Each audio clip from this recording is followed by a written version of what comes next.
Bismillahirrahmanirrahim. Assalamualaikum warahmatullahi wabarakatuh. Alhamdulillah. Alhamdulillahilladzi amarana bittaqwa wa huwa alladzi amarana bis-shalah. Faman aqamaha faqad aqamat din wa man tarakaha faqad hadamat din. Asyhadu an la ilaha illallah wa asyhadu anna Muhammadan abduhu wa rasuluh.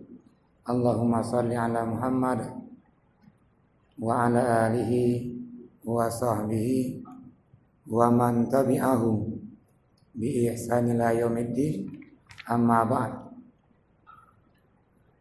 Kaum muslimin sidang jamaah halaqah yang Allah muliakan karena menjawab undangan Allah dan Rasulnya.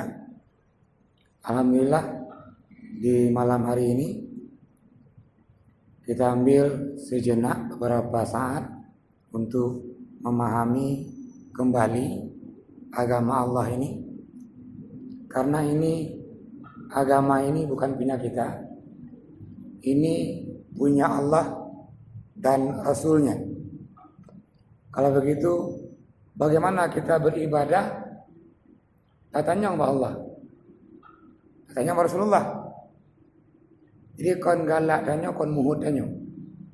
Oleh karenanya kita kembali memahami ini, bagaimana Allah perintahkan dalam beribadah ini. Di malam hari ini kita ambil beberapa hal yang pokok.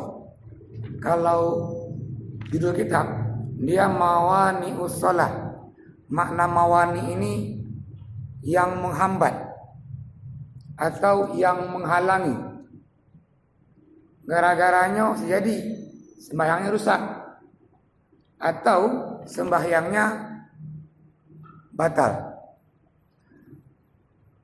Ibu tamong di olehnya nanti ke depan baru rukun salat, dan nanti insyaallah kita praktekkan salat ala sifatin Nabi atau salat seperti Nabi contohkan. Karena bunyi hadis, sallu kama ra'aitumuni usalli. Sembahyang awak ron lagi Nabi atau lagi lu bagai Nabi sembahyang. Bapak yang saya hormati, yang pertama kajiannya adalah ini sutra. Dalam bahasa dia sutra. Kalau kajian bahasa satara yasturu, maknanya dia menutupi. Atau rinomnya takun dalam bahasa Arab dia sitar. Apa sitar? Dengan ijangan kita nggak menengok kaum hawa, ataupun sebaliknya. Maka ijah takunnya dalam bahasa Arab dia sitra, ataupun sutra, ataupun sitar. Ini dari kata dia satara. Ketika orang sholat juga dia menengok kepada sutra. Ini Wahbah Zuhaili dalam kitab 4 mazhab memberikan definisi apa itu sutra. Ayyaj'alahul musalli amamahu liman'i al-murur baina yadaihi. Sesuatu yang diletakkan di depan orang sholat, apa tujuannya? Melarang atau menghambat orang yang lewat depan orang yang sholat. Maka nanti berapa ukurannya, bagaimana bentuk dalam pandangan para ulama yang pernah pahami bahwa sutra itu batas. Batas berarti lewat dari itu orang boleh lewat. Yang sepakati bahwa ketika orang berjamaah atau sembahyang jamaah itu imam menjadi sutrahnya makmum. Ini imam di sini makmum, maka nggak boleh ini lewat di sini. Karena sutrahnya makmum itu adalah imam. Selanjutnya di saf yang kedua, sutrahnya adalah orang yang di depannya. Dan seterusnya. Maka ini batasan-batasan. Terus bagaimana hukumnya ketika orang sholat kita melewati Hadis menjelaskan ayyakuma arba'ina kharifah. Urungan yang lewat depan orang yang solat yang lebih gaji berdiri 40 tahun ketimbang dia melewati orang yang solat. Tadong leji mendong gak kiri. Ini tadong 40 tahun. Itu lebih baik ketimbang dia melewati orang yang solat. Hadis juga menjelaskan pentingnya sutra itu batasan ketika orang sholat tidak dilewati oleh syaitan. Maka kata Ibnu Abbas dan juga Ibnu Jarir, anjing yang paling dibenci dia adalah warnanya hitam. Pakaian hitam karena dia jelmaan qarin atau jin. Maka tanya, mana anjing lebih bahaya? Warna putih, warna hitam, warna abu-abu? Kata Ibnu Abbas dan Ibnu Jarir, warna hitam. Ya kenapa? Karena dia jelmaan syaitan. Maka di hadis, man marra amamal musalli fa innahu qarinu. Jin qarin. Hadis yang lain katakan lagi, fa innahu syaitanu. Jadi ini penting kita menggunakan sutra atau batasan ketika salat. Bagaimana hukumnya? 4 mazhab enggak sama menghukumi. 2 mazhab Hanafi dan Maliki mengatakan dia mandu, dianjurkan untuk menggunakan sutra.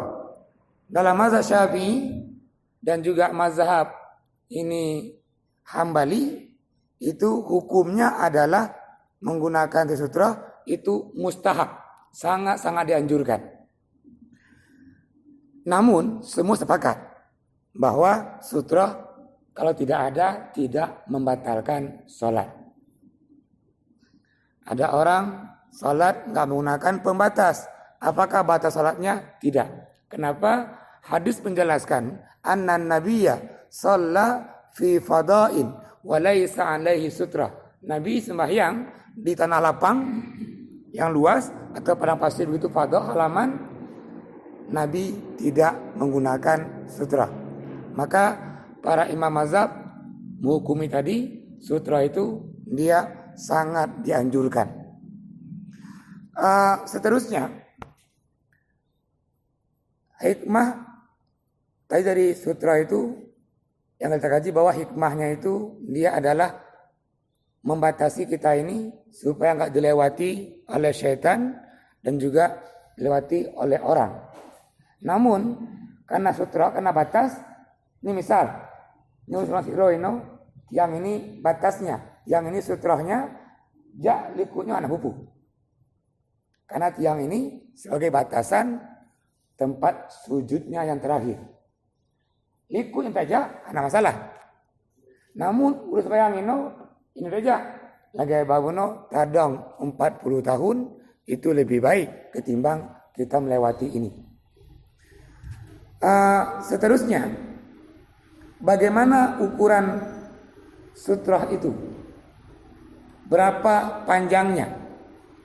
Ulama juga enggak sepakat berapa panjangnya. Hadis menjelaskan, kalau kamu salat di padang pasir atau tanah yang terbuka seperti itu, maka boleh dipakai dia tiang atau kayu yang berdiri.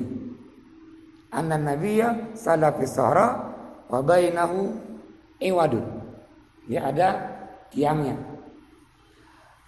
Namun ada pendapat kalangan Hanafiyah mengatakan bahwa panjangnya sutra itu 46,2 cm. Ini pendapat. Karena sama puno. Namun boleh lebih. Kata dalam mazhab Hanafi. Dalam mazhab Maliki itu dia panjangnya gol zuramhi, setengah tombak. Dalam mazhab Maliki, dalam mazhab Hambali dan dalam mazhab Syafi'i dia zira. Zira dalam bahasa Arab dia maknanya hasta. Berarti hasta segini. Itu dia batasan panjangnya tadi karena nggak sepakati nangkeun bunuh 46,2 cm dalam mazhab itu Hanafi, dalam mazhab Maliki tadi setengah tombak. Yang keji masalah tombak-tombak apa, yang tombak di Madinah atau tombak di Mekah, kita berapa puluh tombakan juga. Namun dalam mazhab Syafi'i dan dalam mazhab Hambali dia 1 hasta. Mencapai 1 hasta ya 1 pergelangan tangan ini. Ini panjang yang diungkapkan oleh para ulama. Namun semua membolehkan ini kecuali Syafi'i itu dibatasi dengan adamiyun. Orang sholat depannya boleh orang duduk sebagai batasnya. Dalam mazhab Hanafi boleh, dalam mazhab Maliki boleh, dalam mazhab Hambali boleh. Jadi bahu orang yang duduk depannya ini sebagai pembatasnya. Namun dalam mazhab Syafi'i enggak membolehkan orang duduk sebagai batasan. Kenapa? Mengganggu khusyuk. Ini alasan dari mazhab Asy-Syafi'i. Terus semua mazhab sepakat ketika tadi orang sebagai pembatas, orang ini nggak boleh berhadapan dengan orang yang sholat. Nah ulun sembahyang, ulun duduk batasan sutranya, yang duduk menghadap ke yang sembahyang. Kenapa nggak boleh? Semua mazhab mengatakan bahwa mengganggu khusyuk. Maka inilah kajian nanti ini. Ketika kita sholat, kenapa dimakruhkan memakai pakaian yang bergambar-gambar, memakai pakaian yang berlambang-lambang? Aisyah menjelaskan, Aisyah sembahyang menggunakan dia sutra yang ada lambangnya. Nabi katakan, wah Aisyah, yang menggunakan lagi ini mengganggu khusyuknya sholat. Kalau begitu kita sholat, kita hindari ini pakaian yang dia bergambar, belambalai uliku baik di punggung gambarnya mungkin atau di depan gambarnya. Dan terus boleh nggak kita jadikan ini sutra orang yang tidur? Dengar, cacoknya sutra. Hadis menjelaskan. Aisyah tengok di atas ranjang, Nabi sholat menghadap karena akibatnya memang, dan Aisyah sebagai sutrahnya. Kata Aisyah, "Shallan Nabi wa baini wa bainahu qiblah. Wa ana la ataharraku lihaja." Aisyah enggak berpindah karena kebutuhan sakit mungkin. Namun harus jelaskan karena hajah. Aisyah enggak pindah, namun Nabi sholat dan Nabi tidak mengulang sholatnya. Nah maka juga para imam mazhab mengatakan boleh orang yang tertidur atau tidur itu sebagai dia sutra. Namun jangan disengaja, artinya terpukul lele-lelenya. Aisyah menjelaskan demikian. Selanjutnya ini masih di sutra juga. Mururu baina iyada al-musalli. Bagaimana para imam mazhab menghukumi ini orang yang lewat depan orang yang sholat? Dalam mazhab Hanafi dikatakan dia yukrahu tahriman. Maknanya dia makruh tahrim. Kalau bahasanya makruh tahrim, makruh yang mendekati haram. Dia makna makruh tahrim. Dalam mazhab Hanafi sering menggunakan bahasa ini, istilah dia makruh tahrim. Jadi makruh dia boleh berdasarnya, namun dia makruhnya ini, larangan ini mendekati dia ke haram. Ini dalam mazhab Hanafi dihukumi dia makruh tahrim. Dalam mazhab Maliki dihukumi dia ya'sam al-maru baina yadal musalli. Kata Imam Malik, yang lewat depan orang sholat dia berdosa besar. Ya'tam timun, ini dosa. Nah kata Imam Malik, ya'sam liman marra baina yada al-musalli. Adapun dalam mazhab Syafi'iyah ini al-murur amam al-musalli walahu sutra, ini dihukumi dengan makruh. makruh. Inilah mazhab Asy-Syafi'i. Kata Imam Asy-Syafi'i mengambil dalil ini dari hadis dari sahabat Abi Jaham Al-Ansari orang Madinah ini. Apa kata Rasulullah? Lau ya'lamil marru, kalau orang yang lewat depan orang yang salat ini tahu ma baina yadal musalli, apa yang ada depan para yang salat tadi, wa alaihi minal ismi, itu berdosa. Sambungan hadis, lakana yaqifa arba'ina kharifah, hendaklah dia berdiri 40 tahun khairan, yang lebih baik min ayyamurra baina yadaihi, daripada lewat di depan orang yang salat. Maka dalam mazhab tadi Asy-Syafi'i dihukumi dia makruh namun juga tetap berdosa. Dalam mazhab Hambali dihukumi dia ya samul mari, juga dia hukumnya berdosa. Kalau begitu tiga mazhab menempatkan ini berdosa. Dalam mazhab Hanafi tadi dihukumi dia makruh mendekati haram. Kalau begitu secara nggak langsung semua mazhab berarti menyikapi ini, yang lewat depan orang yang sholat maka dia berdosa. Silakan Bapak yang mau bertanya di bab sutra kita masih ini. Silakan Mawar.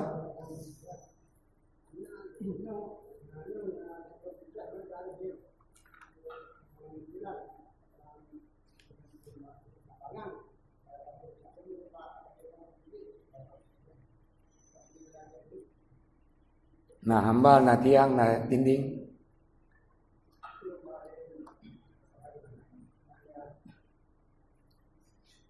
Oh garingnya. Oh ya. Ya.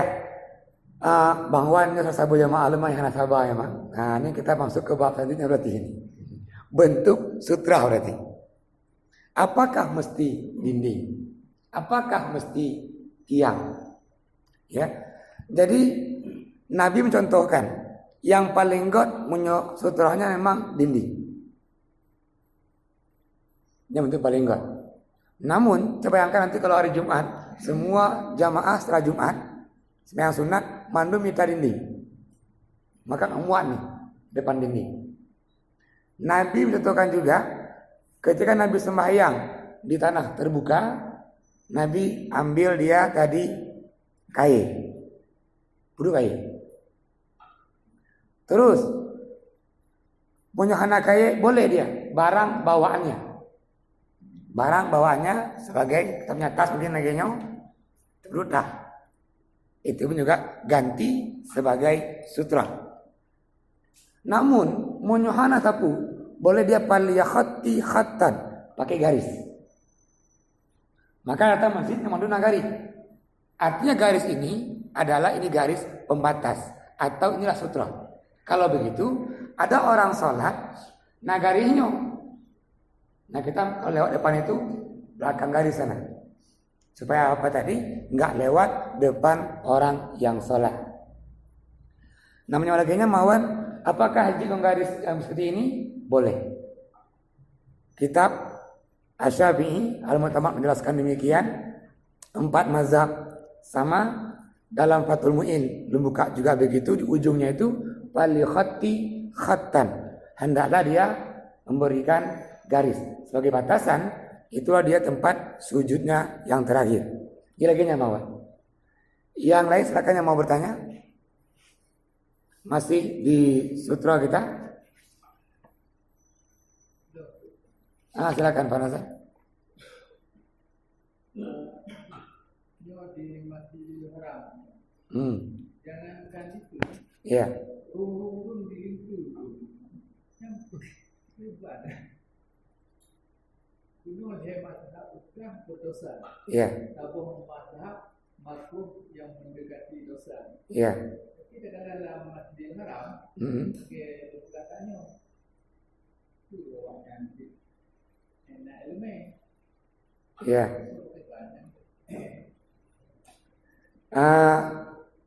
Memang menyikapi Masjidil Haram dia punya taksis. pengkhususan. Di antara khususnya Masjidil Haram, kalau kita punya waktu di larangan sholat, ada setelah subuh misalnya, habis asar misalnya, namun larangan ini nggak berlaku di Masjidil Haram. Artinya habis asar itu boleh. Jadi orang tawaf kapan aja boleh.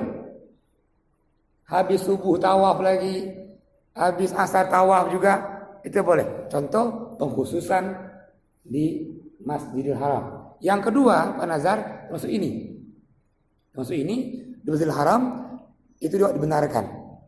Ini boleh kan? Ketika orang sholat itu ada yang lewat. Kenapa demikian? Karena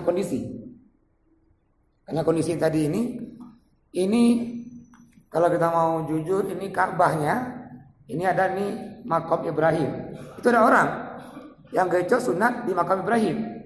Depannya lewat nih, tawaf. Ini sembahyang di makam Ibrahim sunat, nunjak di kunya.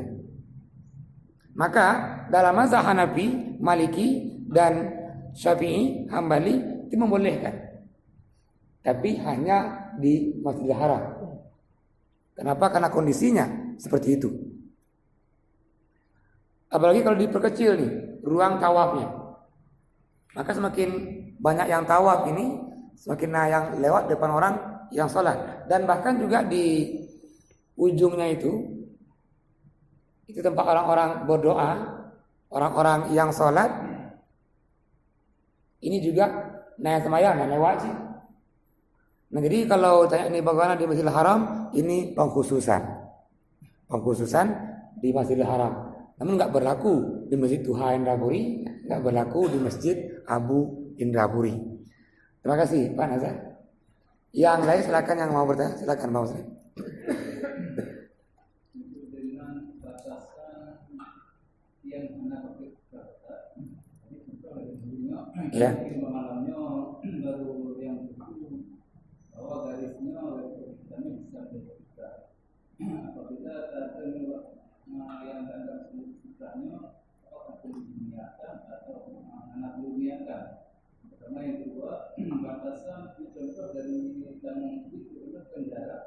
Jadi batasan nanti lewat turun di depan pusatnya, nah batas pada meter dengan jarak mampu dari pintu sampai pintu atau mungkin yang batasan besar pada meter yang lewat. Kemudian ada dokter dari sampai kamu apabila anda buka maka orang tidak boleh duduk menghadap ke orang yang salah. Itu mana batas atau mana batasnya? Iya. Memang Dr. Muslim panjang pertanyaannya. Artinya beberapa pertanyaan. Yang pun Buno, berapa jaraknya? Berapa jarak sutra itu? Ketika orang sholat tapi nggak menggunakan sutra. Ya. Di awal tadi sampaikan bahwa sutra itu batas. Berarti dia bentuk tanda dia. Paling minimal ada dia garis. Maka garis ini itu dia batasnya. Nah, berdasarnya garis ini itu dia seukuran orang sujud.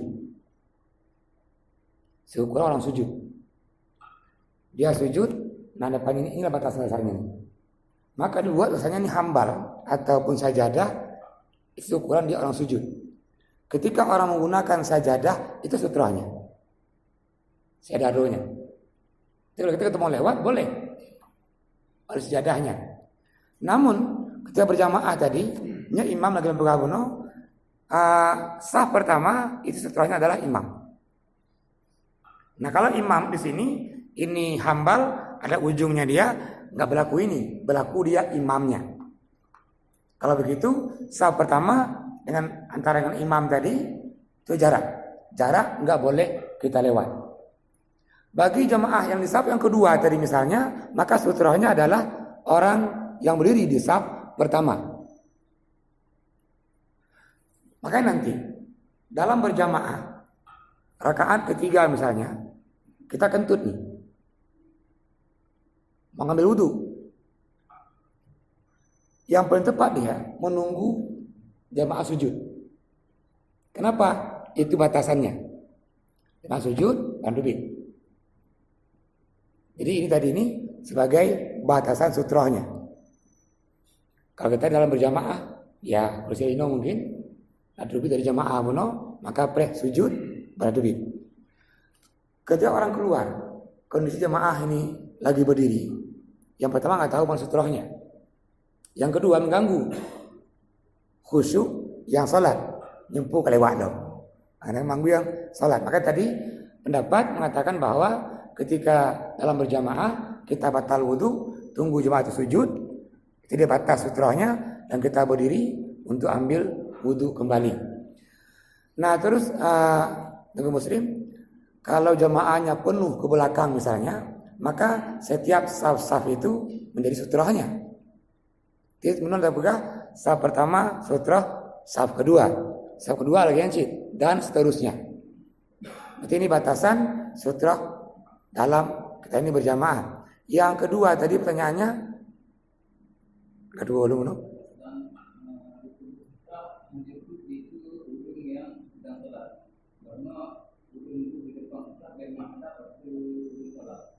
Ya.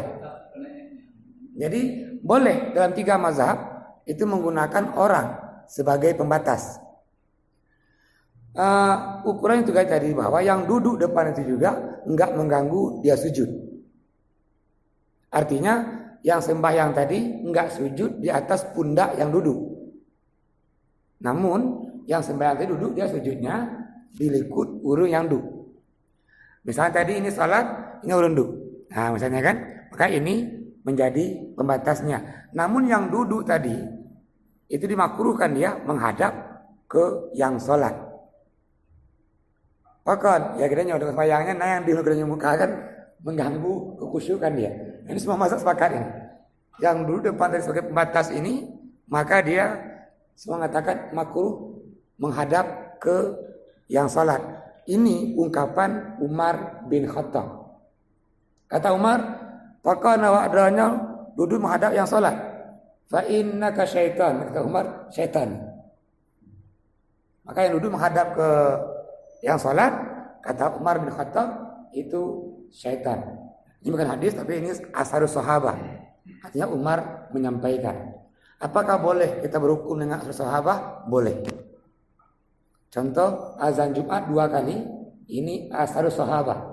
Artinya yang buat Khalifah Utsman bin Affan. Jadi juga nanti ada zakat profesi, ini masa Khalifah Umar. Dan lagi ini asharu sahabah.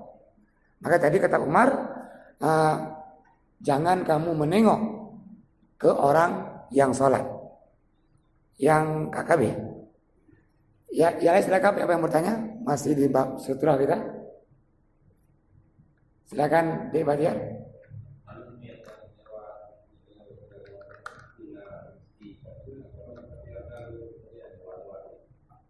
Ya.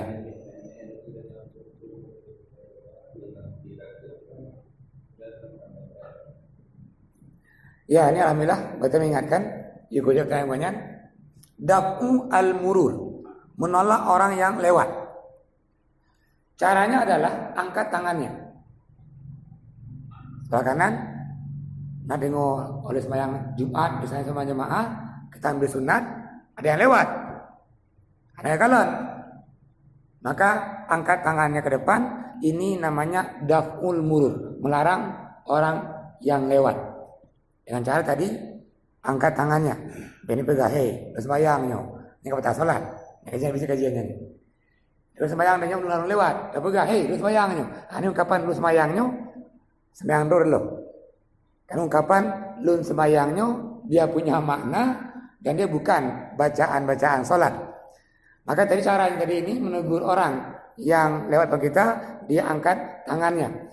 Yang kejutan ada anak-anak yang masih kecil-kecil ini, dia belum tahu apakah anak-anak yang kecil ini lewat depan kita, itu kita daf'ul murur juga, melambangkan ini bahwa nggak boleh lewat, menyanimit lagi ini pengkhususan.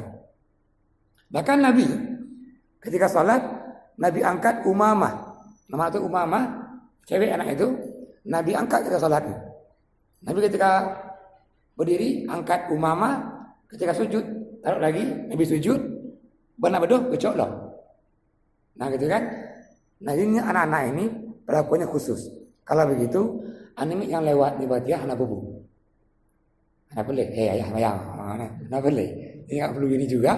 Kenapa kan? Tapu tu lagi nyo anime kejasi ni. Tu lagi nyo kejasi ni. Karena nggak tahu apa dia makna orang salat tangannya seperti ini. Dan pokok lagi nyo ibnu je kena. Jadi Batiah untuk anak yang terlewat nggak perlu dia daful murur atau melarang dia lewat. Terima kasih. Yang lain silakan yang mau bertanya. Masih di bab sutra kita? Ya. Kalau tidak sambil menunggu pertanyaan. Yang kedua ini hal-hal yang merintangi sembahyang kita adalah al-kalam, berbicara. Ketika orang takbiratul ihram, Allahu Akbar, maka imam mazhab, ulama sepakat itu bahwa selain sholat diharamkan. Termasuk berbicara, yang bicaranya itu, ucapan itu bukan bacaan sholat. Bagaimana ukurannya? Ukurannya dia adalah ucapan yang punya makna. Lagi dia no. Hai, lu dengar sembahyang. Nah, hai, lu dengar sembahyang dia punya makna. Terus bagaimana nanti hukumnya? Nah, orang sekarang rumah kanyan, nah jami tu rumah. Assalamualaikum bagi jami. Urang sembahyang, gangkat suara kanyan. Udkhuluha bisalamin aminin. Misalnya kan ayat. Apakah ini membatalkan sholat? Makna tadi masuklah dengan aman.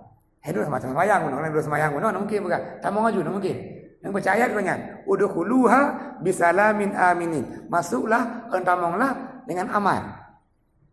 Kalau niat orang ini untuk jaminnya batal sembahyangnya, walaupun itu ayat. Namun kalau dia baca itu untuk sholat dia, kan setelah sholat Fatihah ini, waqra ma tayassara minal Quran, bacalah yang mudah. Karena enggak mudah sama dia dihafal ini.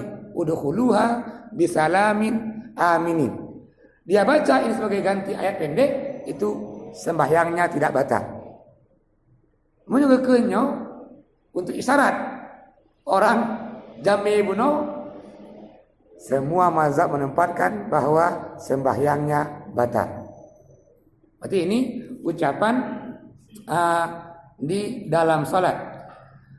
Sahabat ini Zaid bin Arqam, kunna natakallam fi shalah. Kamu dengar sembahyang, kamu bergahabar, kata Zaid bin Arqam. Wa yukallimu ahaduna akhahu fi hajatihi. Sirro keberapa lain tentang kebutuhan roh. Olehnya hatta nazala ayat, turunlah ayat. Hafizu ala salawati wa salatil wusta wa qumu lillahi qanitin. Di ujung hadis dikatakan wa umirna bisukut. Kami diperintahkan untuk diam. Jadi sahih dari Bukhari dan Muslim. Maka sekaligus juga ini hadis melarang kita ini untuk berbicara yang bukan bacaan sholat dalam sholat. Dikembangkan diantaranya ini tanahnuh. Apa tanahnuh ini? Mendehum. Kalau dia mendehum punya makna, kan juga dalam ini mendehum mengkode. Sepakatan mungkin dehum pertama ini maknanya, dehum kedua ini maknanya. Dalam kelenya makna misalnya. Dia mendehum dengan ada makna tujuan tertentu, itu pun juga batal. Namun, kalau dia mendehum hanya kebutuhan roh, taku gatai musim muno, sakit taku, dia mendehum tanpa tujuan makna yang lain, itu tidak membatalkan sholat. Ini terus tertawa dan al-buka, tertawa menangis lawannya. Apakah tertawa, menangis, membatalkan sholat? Nabi di sholatil lail, di sembahyang malam sering menangis. Kalau begitu, tangisan yang dilarang, tangisan yang membatalkan sholat tangisan yang punya suara. Namun orang menangis, keluar air matanya, tidak bersuara, itu tidak membatalkan sholat. Namun menangis, raung-raung nih. Nah, ini gak boleh memang. Nah terus juga tertawa, kalau senyum, itu tidak membatalkan sholat. Namun tertawanya sampai terdengar suaranya, maka itu membatalkan sholat, namun tidak membatalkan wudhu. Kaki meraya-raya. Dia beda antara senyum dengan tertawa. Nabi nggak pernah tertawa, namun Nabi sering tersenyum. Akan nampak gigi gerahamnya. Namun Nabi tertawa nggak terbahak-bahak. Artinya hadis menjelaskan orang-orang yang tertawanya terbahak-bahak dengan suara yang tinggi itu syaitan. Maka dari adab seorang muslim, akhlaknya ini menyegekimpi kon kim raya-raya. Kim dia lagi contohkan tadi, nampak gigi gerahamnya. Kon raya-raya su. Nah maka tadi tertawa juga dengan suara yang besar, sampai yang lainnya mendengar, sampingnya mendengar, maka itu dia batal sholatnya. Menangis begitu juga. Kalau dia ini menangisnya meraung-raung atau samping juga mendengar dia itu menangis, suara tangisannya itu pun juga bermakna batal. Namun tangisan ya mengeluarkan air mata tanpa suara itu tidak membatalkan. Namun dalam mazhab Maliki dimakruhkan menangis dalam sholat. Namun di hadis menjelaskan bahwa Nabi di sembahyang lain sering menangis. Nah kalau begitu tangisan ini tidak membatalkan sholat, kecuali tangisan dia yang punya suara. Ini ada sebuah hadis menjelaskan Nabi sembahyang zuhur itu 2 rakaat. Oleh 2 rakaat Nabi mundur dan Nabi bersandar di sebuah tiang di Masjid Nabawi. Seorang sahabat nandro dengan Zulyadain. Zulyadainnya ndro panjang jaro. Karena panjang jaro, gelar dia adalah Zulyadain, urutnya panjang jaro. Ya Rasulullah, aku sirta au jam'an, apakah sembahyang menonyan qasar? Kata Zulyadain, atau kamu lupa? Tadi pertanyaan Zulyadain, aku sirta am nasita, apakah engkau Rasulullah memperpendek sembahyang qasar atau kamu lupa? Rasulullah, wala aksuru wala ansa, saya enggak mengqasar juga enggak lupa. Kata Zulyadain, ya Rasulullah, bunuh zuhur 2 rakaat. Rasulullah kebedo, na Umar, na Abu Bakar, na Ali, na Abi Hurairah dan lain-lainnya.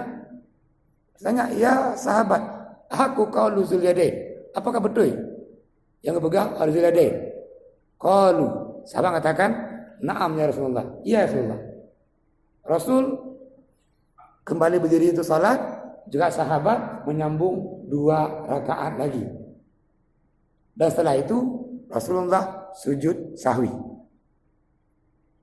Ini ada ucapan tadi dialog antara Zulyadain dengan Rasulullah. Nah dialog Rasul dengan para sahabat. Apakah betul ungkapan Zulyadain? Saya katakan betul. Ini kan contoh tadi ungkapan, namun ungkapan ini bukan dalam sholat. Namun setelah sholat 2 rakaat, karena Nabi lupa, karena kan tuo Nabi hukum. Allah sengaja petuo Nabi watenya supaya apa ini? Yang tuo bunuh bubuk lagi nyo. Tapi kita sembahyang luhu no 4 rakaat. Kali 2 rakaat kedua salam yang lupa baru 2 rakaat. Maka sambung lagi yang 2 lagi, ujungnya tutup dengan sujud sahwi. Ini hadis dari Abi Hurairah, rawahu ini Bukhari Muslim dengan sanad juga sahih. Yang kedua nanti yang pengaruhi juga setelah ucapan adalah gerakan. Ketika orang sholat, maka gerakannya gerakan sholat. Gerakan di luar sholat, ketika dia sholat, dia makan misalnya, kan gerakannya makan nih, maka itu membatalkan. Dan semayang, itu pun juga membatalkan. Namun jadi masalah adalah tidak ada batasan dia. Batasan ubena, gerakan yang tidak dibolehkan. Maka begah lagi Nabi bunuh ada seorang anak bayi namanya dia Umamah binti Abil As. Yang begah bunuh Umamah bunuh. Nabi ketika sholat menggendong Umamah, ketika sujud taruh Umamah nak berdohlop gecok loh. Ini kan gerakan semua nih. Menggendong nak duduk Umamah bunuh. Yang pernah pendapat kata dalam mazhab Hanafi, gerakan yang enggak dibolehkan ketika tak kalah nguringan sang kalau lagi sembahyang. Sang nguringan kon lagi dalam sembahyang. Berarti mungkin mungkin atau gedung mungkin tiang lagi nyok. Berarti kon lagi sembahyang, maka itu berarti gerakan yang tidak dibenarkan, artinya jadi membatalkan salat. Namun dalam mazhab Asy-Syafi'i diberikan dia batasan, itu gerakan 3 kali yang berturut-turut. Salasu harakatin mutawaliyah, lebo gerakan yang berturut-turut. Misal, kalau semayang meno, gatai Pak Jaro, ya kan? Gerakan wudhu. Ini kan lebih 3 ini. Dalam mazhab Syafi'i itu dah batal. Namun gatai meno, wudhu dia Jaro, sabu gerakan. Ya, terus sabu. Ya kan? Itu gerakan. Sabu itu kan enggak berurutan. Dan dalam sapi tadi, gerakan yang membatalkan melebihi dari 3 kali gerakan dan dia mutawaliyah, dia berurutan. Mungkin lebih dari Lego, tapi nggak berurutan. Itu nggak apa-apa. Namun itu pendapat Imam Asy-Syafi'i. Kalau kita tidak mau jujur, ketika Rasulullah mengangkat Umamah itu kan lebih gerakan ini. Gecok loh, gebuut, buduk, dan buduk. Angkat kan lebih gerakan. Atau menggendong tadi. Maka dalam mazhab Maliki, gerakan yang dilarang adalah gerakan yang dia mengganggu khusyuk salat. Dan pokoknya dalam umumnya ini tidak ada batasan yang konkret. Yang toh gerakan tadi yang dia membatalkan salat. Yang pegang para ulama adalah gerakan yang banyak dalam salat dan dia bukan gerakan salat, itu membatalkan salat. Gerakan yang banyak yang dia bukan gerakan salat, maka itu membatalkan salat. Bagaimana kita gerakannya? Ini kopiah. Kenapa? Apa kopiah? Boleh enggak? Itu dibenarkan dan tidak membatalkan salat. Orang nak baca, tehai no, tapi baca. Itu tidak membatalkan salat. Namun gerakan yang banyak tadi ini yang dia adalah mengganggu khusyuk dan itulah yang membatalkan salat. Ini dalam gerakan dan juga gerakan itu adalah amidan. Makna amidan dia disengaja. Kalau gerakan tak sengaja bagaimana? Enggak membatalkan. Enggak sengaja. Dan itu tidak membatalkan. Silakan yang mau bertanya. Kita masuk ini ke bab ini, mawani berbicara dan bergerak di luar gerakan sholat. Silakan Pak. Silakan mawani.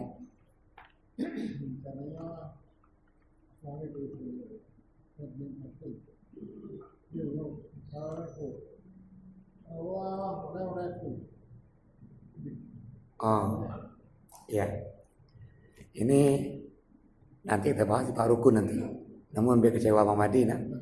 Ini ketika orang takbir, maka Allahu Akbar. Apakah dengan suara yang tinggi? Kalau imam, iya. Imam ngurayasu. Dan bahkan imam disunnahkan. Dia takbirnya dengan suara yang tinggi. Kenapa? Tanda bahwa sembahyang kali dimulai.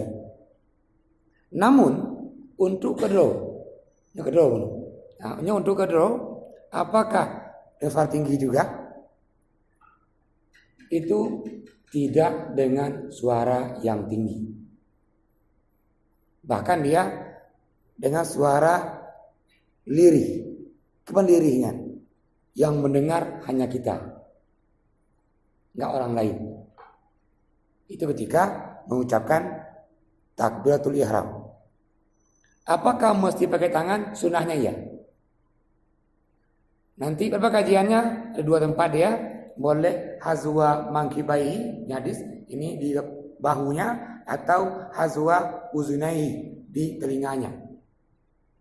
Ini Bang Madin 2 tadi, tangannya boleh di depan sejajar dengan bahunya, tangannya boleh di telinganya. Namun nanti juga ketika sujud itu hadis menjelaskan yang memulai dengan hazwa mangkibai di bahunya, sujud juga tangannya di bahunya.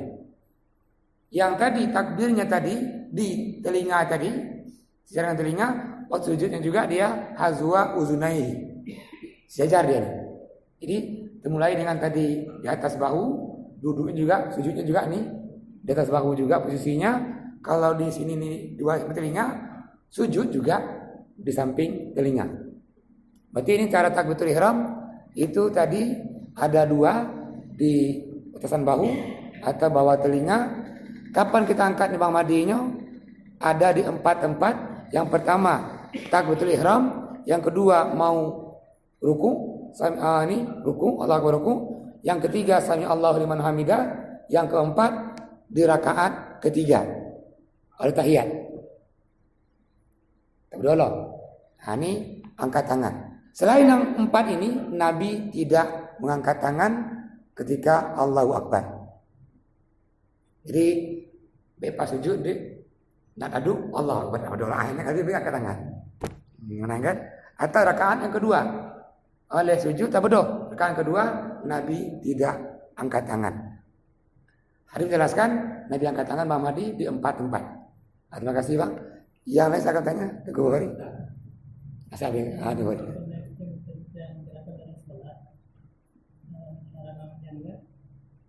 Nah, satu hadis fikri malam menyampaikan nanti Rasulullah nggak pernah buka pintu buat sholat. Terus tengok keadaan dari kadang-kadang dengan HP yang pakai dengan sholat otomatis kan khusus kadang sengaja. Ya, betul. Terima kasih Teguh Bukhari. Nabi dalam sholat pernah membunuh ular. Nabi dalam sholat pernah membunuh kalajengking, al-aqrab. Jadi kata Nabi wa huwa fi shalah al-hayyah wal aqrab. Ini kalajengking sama ular. Yang biasa kalau kita bunuh ular kita cukup satu pukulan. Mungkin 2 buah pukulan atau mungkin 3 pukulan. Cuman hadis yang menjelaskan kalau kita ubena ukuran ularnya. Biasa kan menyerahi ular. Raih ular kan lebih dalam pukulan dengarnya dia.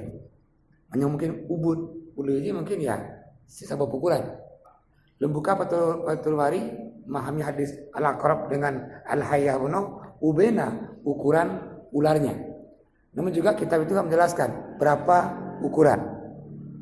Kalau kita karena hadis tidak menjelaskan berapa kali pukulan. Ini misal Nabi memukul ular itu lego misalnya. Maka ini pendapat dalam mazhab Syafi'i tepat. Pukul 3 kali betul-betul turun. Namun lagi-lagi hadis tidak menjelaskan berapa ukuran ularnya, juga berapa ukuran tadi Nabi memukulnya. Apakah 2 kali, apakah 3 kali atau berapa?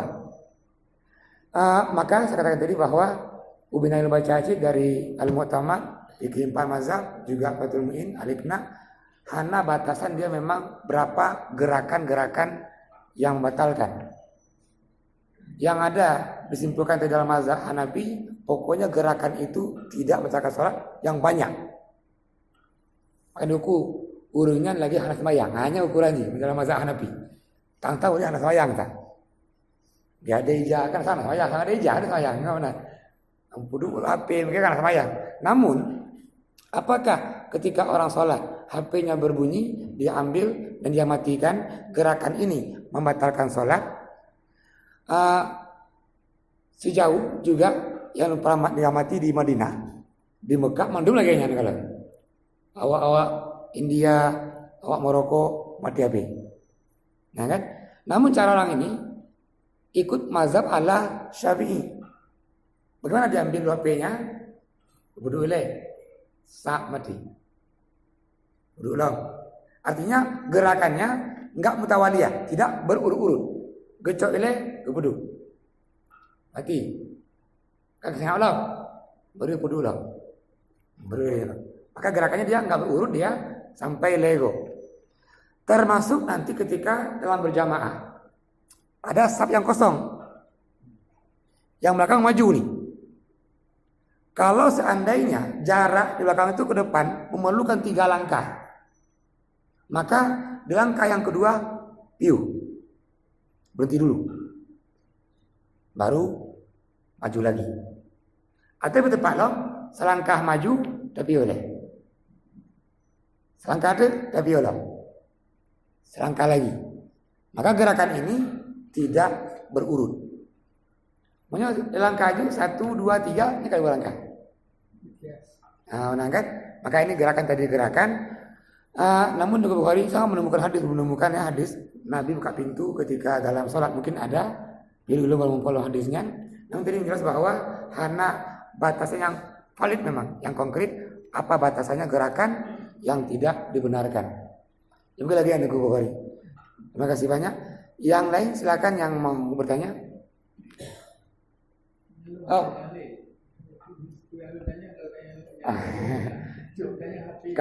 Terwakili ya. Terwakili. Silakan.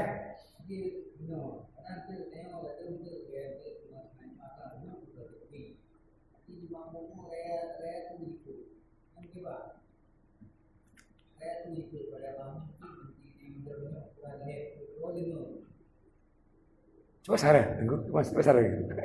Coba sare saya. Mahmum jalan ada. Mana kan ya bukannya jalannya yang dulu pakai mayangku. Tapi kita mulai ini aku ngomong ini area tuh mungkin. Ya. Oh. Ini menyambung pertanyaan Tengku Madi Uno.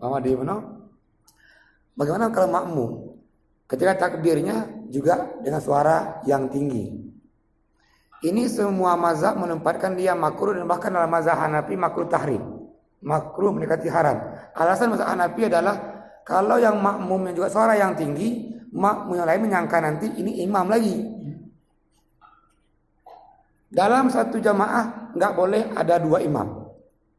Kecuali imam muno berhalangan ganti imam, yang ada dia imam serap itu ada. Maka yang imam jemaah liku imamnya imam serap ini.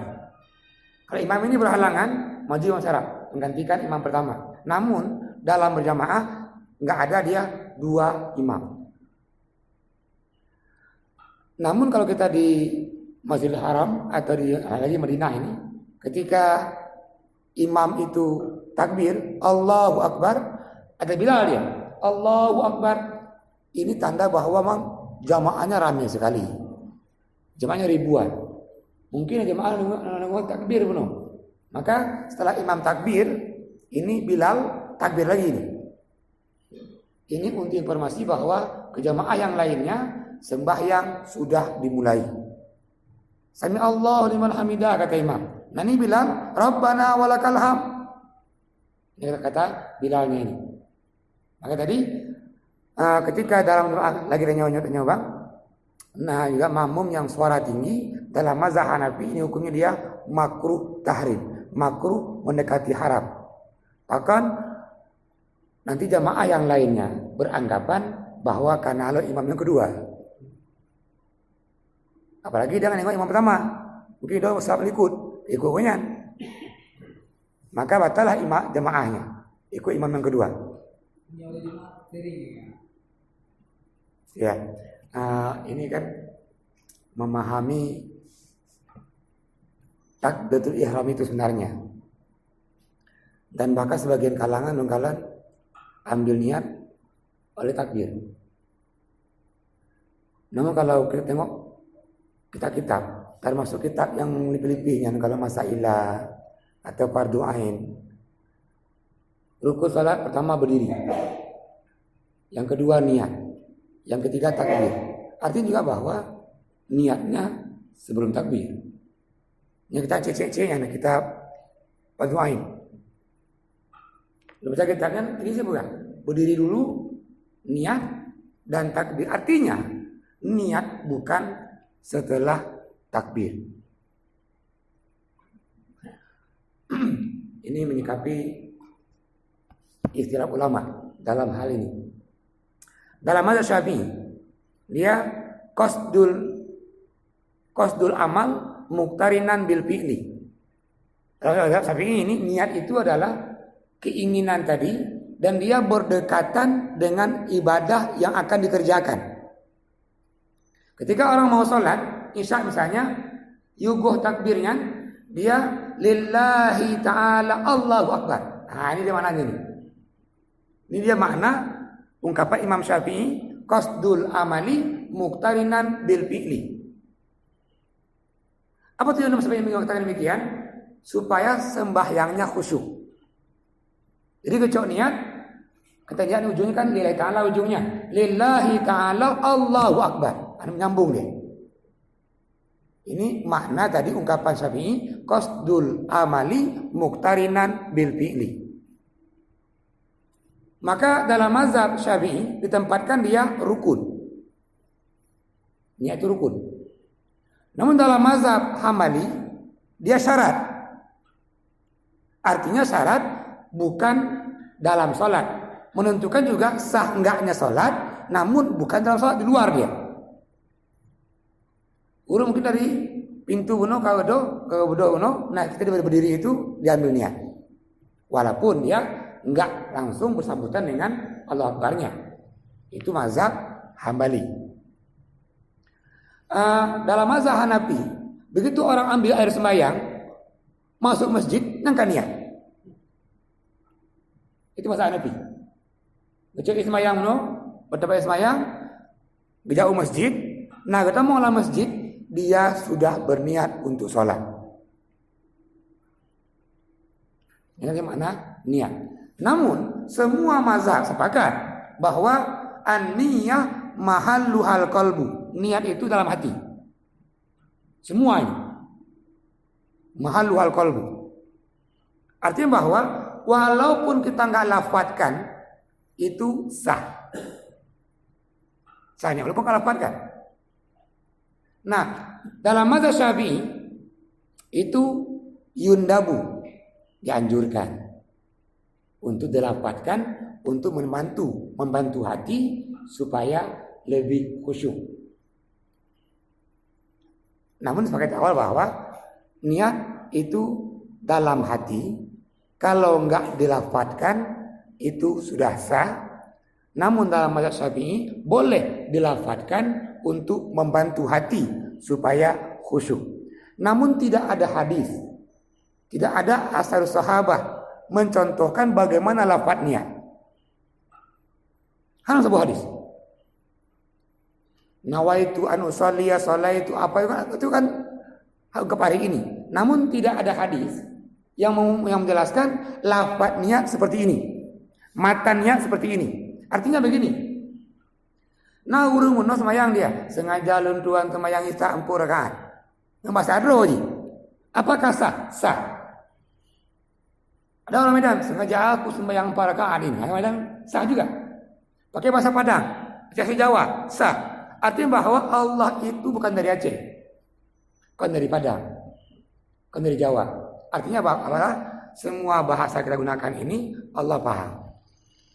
Mau bahasa Aceh, mau bahasa apa saja. Namun kita menjelaskan, termasuk kita Syafi'iyah dan juga tuntunan sholat lengkap itu usolli. Akan kita contohkan. Namun ada orang nggak hafal lu hanapai saat nungkeun anjir nungkeunnya ki bangsa. Jangan nungkeun. Hei, benekeunnya nungkeun aladro. Nungkeun aladro. Tengah jalun, bayang lu 4 rakaat misalnya. Membaca adro. Artinya bahwa tidak ada hadis yang menjelaskan lafaz atau matan niat. Yang kedua juga para sahabat juga tidak menjelaskan lafaz niat. Dan bahkan seorang Arabi, ini orang agak primitif ini, minta diajarkan sholat. Nabi nggak mengajarkan lafaz niatnya. Nah kalau begitu niat dalam hati boleh digunakan dengan bahasa kita dan lebih khusyuk lah. Membahasa do atau membahasa nawaitu buno atau membahasa usolli. Pokoknya kembali nih ke masa kita ini. Oh lu lebih yakin dengan usolli, baca usolli. Lu lebih yakin dengan nawaitu, cok nawaitu. Lu yakin dengan bahasa do lu, pakai bahasa do. Namun jelas bahwa ucapan itu lebih mengantarkan kepada khusyuk. Nya kana hanapai usolli nu hanapai kagabungannya kana khusyuk le, kana gabungannya. Gabu usolli selipu kuno baca kita selipu kan gabungannya kadu bacanya. Maka lebih bagus pakai bahasa drontok dia lebih khusyuk. Jadi lagi nyan Bang. Terima kasih banyak. Mungkin saya boleh silakan Bang Iswan.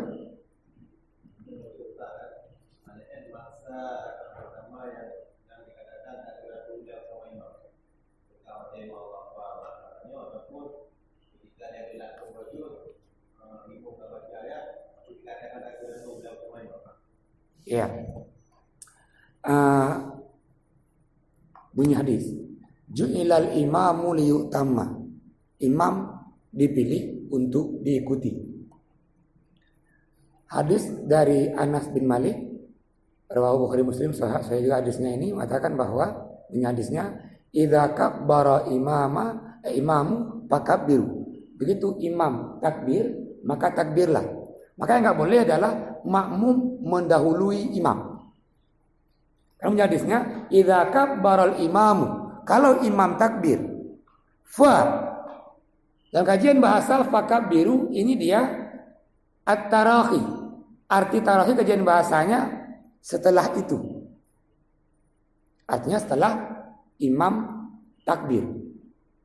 Maka ketika imam berjamaah, dia sunnahnya dia takbir lebih awal dengan suara tinggi. Setelah itu baru makmum. Nah, batasannya ini kapan? Setelah imam takbir, maka takbirlah. Juga yang masalah juga besar nih. Yang itu batasannya. Nanti ada orang-orang masbuk ikut. Demi takbir banyak malah ketika imam baca surat pendek. Apakah dianggap juga bertakbir sama imam? Iya. Walaupun imam kalau baca buno surah pendek, banyak mandru dan takbir. Kita ukur buno Fatihah kabeh. Juga surah pendek ini karena ABC no. Apakah itu juga dia takbirnya bersama imam? Iya. Kenapa? Karena dia berjamaah. Jadi itu ukurannya. Nah, kalau ukurannya dia berapa batasan rakaat, dia itu yang terlambat tadi, ya semua sepakat ini ketika imam ruku dapat bersama imam dihitung dia 1 rakaat. Walaupun dalam mazhab Syafi'i nanti makmum mesti membaca Al-Fatihah. Artinya enggak sah enggak baca Al-Fatihah. Namun dalam konteks masbuk terlambat dia dapat ruku dengan imam, maka dihitung dia 1 rakaat.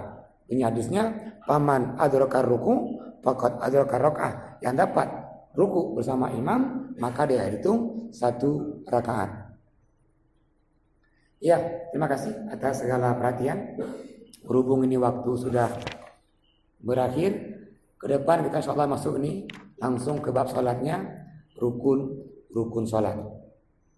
Ini rukun, nanti sunatnya. Nah baru kita ambil contoh sembahyang sunat, sembahyang ala Nabi. Kita gabung antara rukun dengan sunnahnya. Bagaimana rukunya, bagaimana sujudnya, dan plus bacaannya. Ketika ruku apa kita baca, siapa kita baca, dan seterusnya, dengan harapan dapat kita amalkan dan ini menjadi ibadah yang mahdah yang Allah terima. Mohon maaf segala perhatian, segala kesalahan, dan itu dengan kafarah majlis. Astaghfiruka wa atubu ilaik. Assalamualaikum warahmatullahi wabarakatuh.